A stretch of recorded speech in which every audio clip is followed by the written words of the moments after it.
अस्सलाम वालेकुम नाजरीन। एक और अदीबा जो पूना शहर से ताल्लुक़ रखती हैं, बहुत ही मुखलिस और सादगी से भरपूर शख्सियत की मालिका हैं, जो दिन रात अदब की खिदमत करती हैं। कई अफसानों के मजमूए इशाअत पा चुके। मोहतरमा लिखती तो बहुत हैं, लेकिन जब बोलती हैं तो इलाक़ाई लब व लहजा सामाइन को कुछ परेशान कर देता है। लेकिन इन्हें दोष देना मुनासिब नहीं, क्योंकि इनकी तख्लीक़ात में ये बात नज़र नहीं आती। अस्सलाम वालेकुम। एक मुलाकात ज़रूरी है प्रोग्राम में खुश आमदीद। आपका नाम, क़लमी नाम और किस मुकाम से ताल्लुक़ रखती हैं जानना चाहेंगे। वालेकुम अस्सलाम। मेरा नाम लिबासुन्निसा अमानत हुसैन है। कलमी नाम मसरूर तमन्ना है। पुणे महाराष्ट्र में रहती हूँ। पहले मैं मगरबी बंगाल में रहती थी, अब भी बंगाल से 15 साल पहले पुणे में शिफ्ट हुई। आप बंगाल से ताल्लुक़ रखती हैं, तभी आपका अंदाज़ गुफ्तगू कुछ अलग सा है। 9 साल की उम्र से लिख रही हूँ। मेरी नज़रों को लुभाता है नज़ारा क्या क्या, जज्बाए इश्क दिखाता है तमाशा क्या क्या। बहुत बहुत खूब, बहुत खूब मोहतरमा। मेरी 4 किताबें आ चुकी हैं मंजर आम पर। बहारों की आहट, महकते ख्वाब, चाहत की खुशबू, ये बहार तुमसे है। सामाइन, हम यहाँ मोहतरमा मसरूर तमन्ना की ख्वाहिश पर इनकी किताब की रस्म इजरा की खूबसूरत तकरीब शेयर कर रहे हैं। उम्मीद कि आप भी इस तकरीब से महजूज होंगे।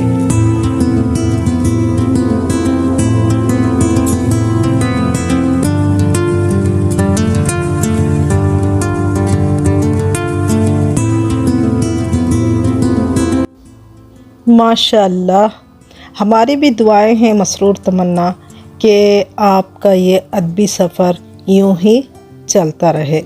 अल्लाह करे ज़ोर क़लम और ज़्यादा। अच्छा, एक बात बताएं, अदबी सफ़र में रोनुमा कोई ख़ूबसूरत मंज़र या याद हमसे शेयर करना चाहें तो कर सकती हैं। वैसे वीडियो देखकर तो हम बहुत महजूज़ हुए हैं, फिर भी कुछ यादें हों तो सामाइन से शेयर कर सकती हैं। मेरी किताब चाहत की खुशबू की रस्म इजरा पर मुझे गोल्ड मेडल मिला। ये मंजर मुझे ज़िंदगी भर याद रहेगा। कोलकाता के प्रोग्राम में जो मेरी हिम्मत अफजाई, हौसला अफजाई हुई, मेरा इस्तकबाल हुआ, मुझे ट्रॉफ़ी मिले, गोल्ड मेडल मिला, मैं इसे कभी भी नहीं भूल पाऊँगी। जी जी, बिल्कुल भी भूलना नहीं चाहिए। और फिर ये ऐसी यादें हैं जो एक अदीबा का ज़िंदगी का सरमाया होती हैं। हमने तो सुना आप बहुत लिखती हैं और लिखती ही चली जाती हैं। वैसे लिखने के लिए किस किस्म का माहौल पसंद करती हैं, हम जानना चाहेंगे। और हमारे साथ हमारे सामाइन भी बेताब हैं। रात दिन की कोई कैद नहीं, बस माहौल पुरसुकून होना चाहिए और मेरा मूड अच्छा होना चाहिए। जी जी, बिल्कुल दुरुस्त कहा आपने। मेरी बात अगर बताऊं तो जहन में प्लॉट होता है, तो जब भी कहीं थोड़ी सी फुर्सत मिल जाती है तो कुछ ना कुछ लिखने की कोशिश कर लेती हूँ। कभी लॉन्ग ड्राइव पे निकलती हूँ, तब भी मोबाइल हाथ में होता है, एक 2-4 लाइन तो लिख ही लेती हूँ। और अक्सर जब किचन में काम कर रही होती हूँ तो जहन में कुछ खिचड़ी सी पकने लगती है, तो फ़ौरन काम रोककर मोबाइल लेकर बैठ जाती हूँ और तकरीबन कभी कभी अफसाना ही मुकम्मल कर देती हूँ। खैर, ये तो रही मेरी अपनी बातें, इसे जाने दें। अब आप बताएं कि आपका फेवरेट यानी पसंदीदा अदीब या शायर कौन है। शायर मिर्ज़ा गालिब और नावल निगार, अफसाना निगार मोहिउद्दीन नवाब साहब। चले गुफ्तगू का सिलसिला कुछ देर यहीं रोक देते हैं। अभी आप अपनी कोई खूबसूरत तख्लीक हो तो सुनाएं। मैंने यहाँ पढ़ने के बजाय सुनाएं इसलिए कहा कि आप जो है ना अक्सर अपनी तख्लीक देखकर पढ़ने से ज़्यादा अपने अंदाज में ही बयान कर देती हैं। इस तरह किताबी अंदाज कहीं पीछे खड़ा रह जाता है। मैं अपनी छोटी कहानी भूख पेश कर रही हूँ। बाबूजी, बहुत जोर की भूख लगी है। शायद किसी स्टेशन पर ट्रेन रुकी थी और जुनैद ने आंखें खोली तो देखा एक 12-13 साल का लड़का सामने खिड़की के पास आके खड़ा था। जुनैद ने उसे अपने पास से रोटी दे दी जो उसकी बीवी सबूही ने दिया था उसे खाने के लिए।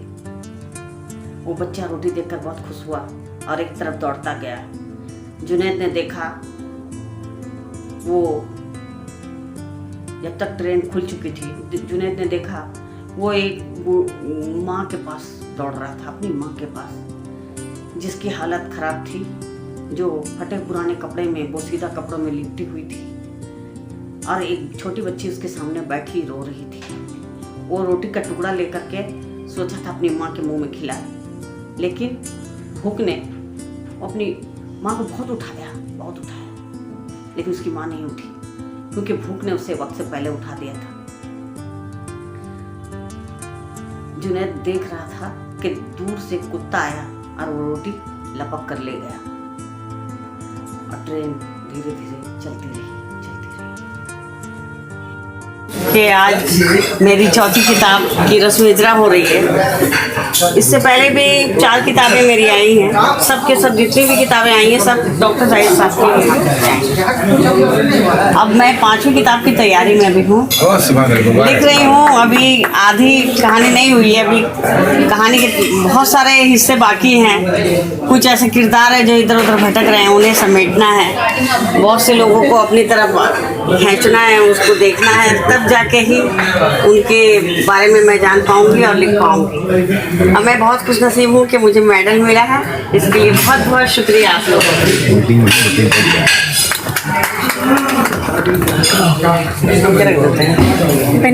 ये थी मशहूर तमन्ना साहिबा जिनकी चौथी किताब का रस्म इजरा हुआ। इसके बाद 5वीं किताब लिख रही है, कोशिश कर रही है, लिखेंगी और बहुत सारे कैरेक्टर को जमा कर रही है। लिहाजा मैं अब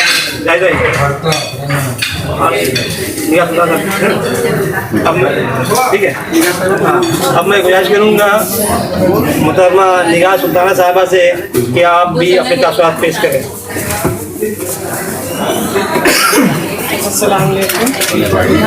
लिखने की कोशिश की थी, समाज को बदल डालूं, लेकिन लिख नहीं पाई। देखती हूँ क्या कर सकती हूँ मैं। मेरे अब्बू से बढ़कर मेरे लिए कोई शख्सियत नहीं रही। उनकी यादें मेरी जिंदगी का सरमाया है। मसरूर तमन्ना, आपसे गुफ्तगू बहुत ही दिलचस्प रही।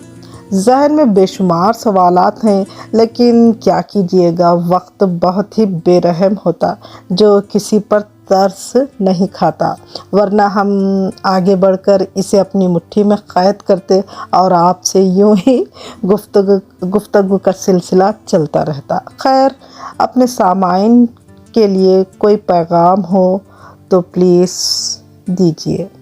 कारी के लिए पैगाम, उर्दू के लिए, उर्दू की खिदमत करें और खुलूस और अपनायत से उर्दू की खिदमत में जो लोग आगे बढ़ रहे हैं उनकी मदद करें। शुक्रिया। ज़हन से मसरूर तमन्ना।